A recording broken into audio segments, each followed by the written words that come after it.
भगवद गीता अध्याय 3 श्लोक नंबर 3 भगवान श्री कृष्ण कहते हैं ज्ञान योगेन सांख्यानाम कर्म योगेन योगिनाम।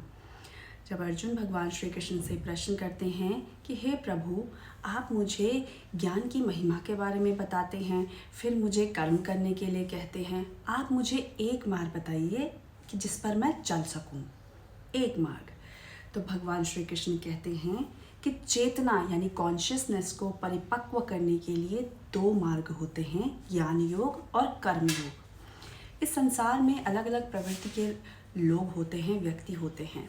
ज्ञान योग उस व्यक्ति के लिए होता है जो भीतर से वैराग्य ले चुका है, उसके अंदर कोई इच्छा नहीं है, वो सांसारिक चीज़ों के प्रति उसकी कोई आसक्ति नहीं है।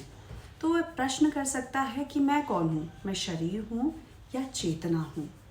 कर्म योग उस व्यक्ति के लिए होता है जिस पे जो जिम्मेदारियों से घिरा हुआ है, जिसे लगता है कि अभी उसे यह करना है या वह कार्य संपूर्ण करना है, उसके अंदर बहुत सारी इच्छाएं हैं। तो कर्म योग उस व्यक्ति के लिए होता है। कर्म करते करते मन में शुद्धता आती है और तब ज्ञान का उदय होता है।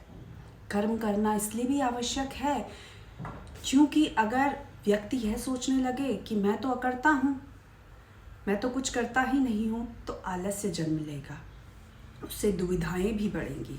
इसलिए भगवान श्री कृष्ण कहते हैं, जो कि इस संसार में ज़्यादातर अधिकतर लोग जो है कर्म योग कर रहे हैं, और भगवान श्री कृष्ण ने इसीलिए कर्म करने के लिए कहा है कि जब हम कर्म करते हैं तो हमारे मन में शुद्धता आती है और ज्ञान का उदय होता है।